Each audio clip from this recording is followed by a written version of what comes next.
Para vocês terem uma ideia do que é uma ditadura, bastava que se fizesse um brinde à própria liberdade para então a pessoa ir presa. Em 1964, teve início um dos períodos mais conturbados da história do Brasil. Direitos foram suspensos, mandatos cassados, pessoas desapareceram, foram expulsas do país, presas, torturadas e até mortas. Eles me espancaram muito com barra de ferro, socos, pontapés, eu fui todo quebrado. É uma equipe, numa sala pequena, todos em cima.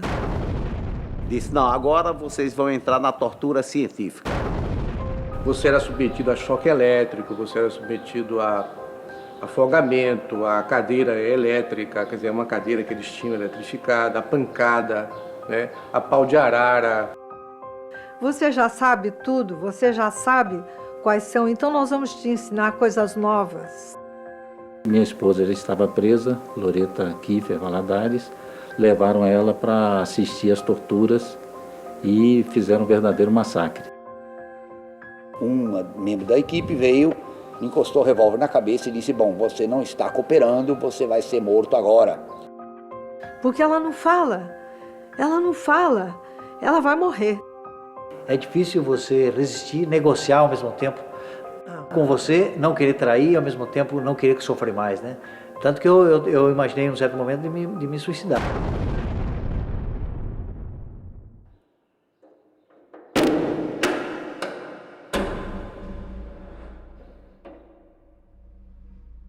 Quando eu entrei no DOPS, tinha um corredor com várias celas, né? E eu ia passando e vendo a solidariedade de todas as pessoas que diziam, aí, companheira, vai em frente, você vai conseguir, nós estamos com você, nós estamos juntos. Quando a gente subia aqui, os companheiros ficavam todos aqui, né, cantando o hino da cadeia, o hino dos presos, o hino revolucionário da cadeia. Era um sentimento de muita emoção. Os quartéis cruéis da ditadura, não se rompe nosso elo solidário, sempre existe acesa em nosso peito a formação do Partido Proletário. Sempre existe acesa em nosso peito a formação do Partido Proletário. Essas lembranças de momentos que eram fraternidade, amizade, consideração e outros momentos de extrema solidão, de grande preocupação. Então a gente oscilava entre o pequeno e o grande. Estabelecemos as condições para uma sobrevivência enquanto encarcerados, para que a gente não ficasse submetido às mesmas violências que nós tínhamos antes.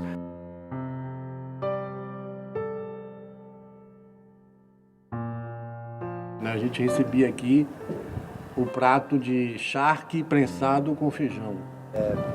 Nosso CC Bicírculo da Galeria F, tínhamos de qualquer forma uma relação com os presos comuns, porque tínhamos time de futebol, a gente também interagia com eles, tinha time de futebol, brincávamos, e eles admiravam muito a gente pela nossa disciplina, pela nossa solidariedade, né? E aí em momentos difíceis a gente se ajudava mutuamente, né? Eram celas que tinham um vaso sanitário, uma cama para a gente dormir e cada um fazia uma arrumação que pudesse. Mas no fundo eram celas muito arrumadas, limpas, né? A gente fazia sempre um asseio, era muito rigoroso nessa coisa do asseio, né? As mães, as irmãs, as nossas mulheres e parentes e amigos, uma força enorme, porque toda semana nos visitavam, traziam materiais para a gente fazer artesanato para poder vender, ajudar a pagar advogado. Muitos dos familiares não tinham recursos, né? Então nós tínhamos que ajudar na renda também. Né? Ia a pé todos os dias, de lá da caixa d'água para o quartel lá do Santo Antônio, para levar almoço para ele todo dia, era esse sofrimento. Ele escondia muitas coisas de mim, mas eu ficava sabendo através de outras pessoas Ele me disse que não apanhou, que não teve nada, mas eu depois fiquei sabendo da pessoa que levou as roupas dele para lavar, que estavam todas sujas de sangue. Sem esse apoio, talvez muitos de nós não existíssemos, teríamos falecido, sido mortos ao meio do caminho, se não tivesse tido esse apoio dos familiares.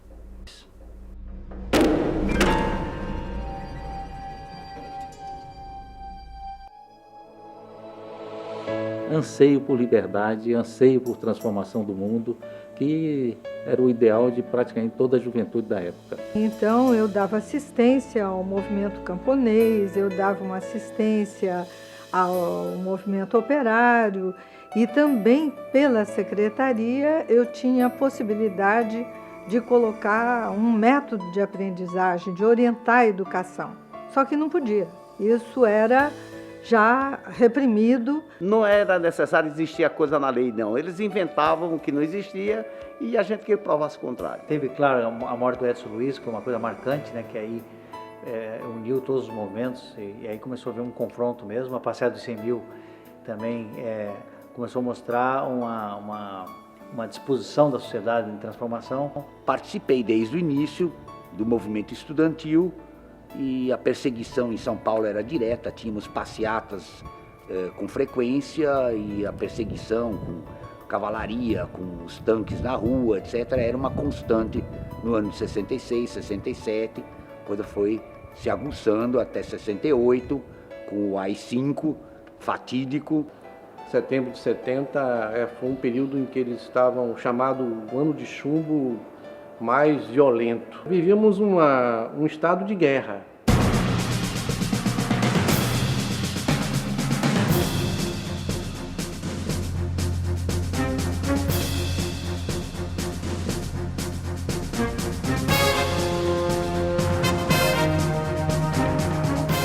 Foi a maldita, como o povo falava, a ditadura, mas ela foi a maldita, porque isso fez muita família sofrer, muita gente morrer inocente, e eu acho que foi a maior das arbitrariedades que esse país já teve.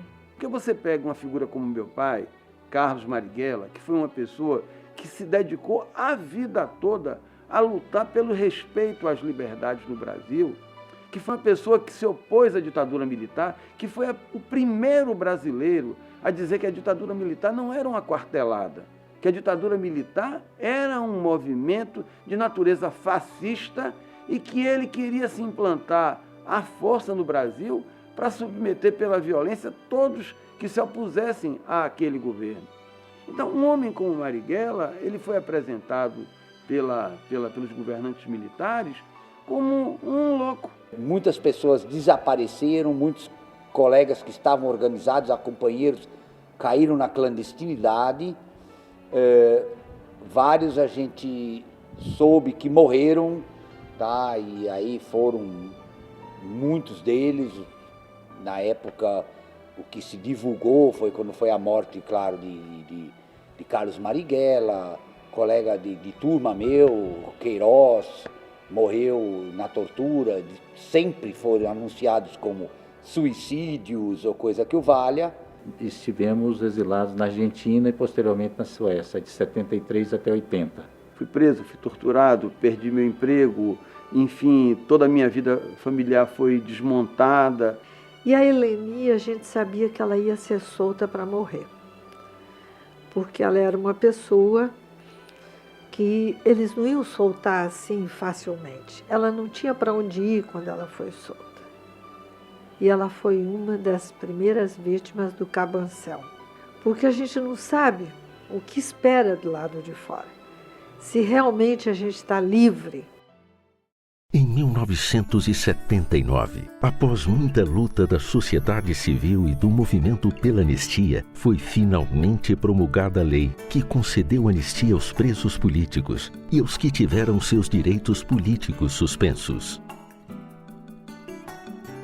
Chegou um momento onde existiam muitos presos políticos, muitos estudantes, muitos filhos da própria classe média, muitos exilados, desaparecidos políticos, mortos, e uma tênue organização feminina foi se formando no Brasil.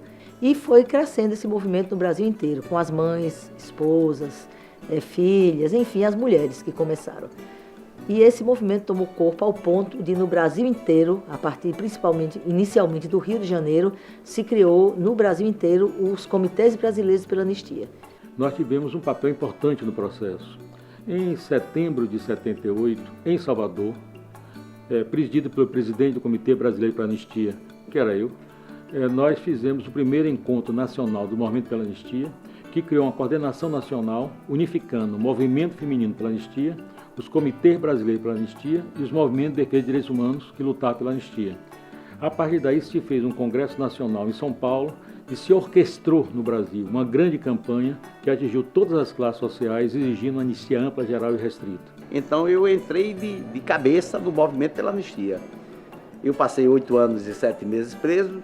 Menos de um mês depois de eu estar solto, eu já estava pichando rua, já estava fazendo comício, já estava me expondo politicamente, pessoalmente, etc., pela luta pela anistia e contra o governo, essa coisa toda. Só passamos sem realmente ter liberdade depois que veio a anistia. Anistia porque a nossa liberdade era condicional. Acho que a força disso são os princípios, os valores, as crenças de ter um país democrático, de ter um país com equidade social, com igualdade, né, de buscar a liberdade do pensamento. O projeto de anistia não veio exatamente como nós queríamos. Até porque, dentro do corpo do projeto, os torturadores, os algozes do povo brasileiro foram também, através de um termo lá, crimes conexos, foram também beneficiados. Nós estamos numa situação hoje muito melhor que no regime militar, mas muito aquém da democracia que nós desejamos, pela qual nós lutamos.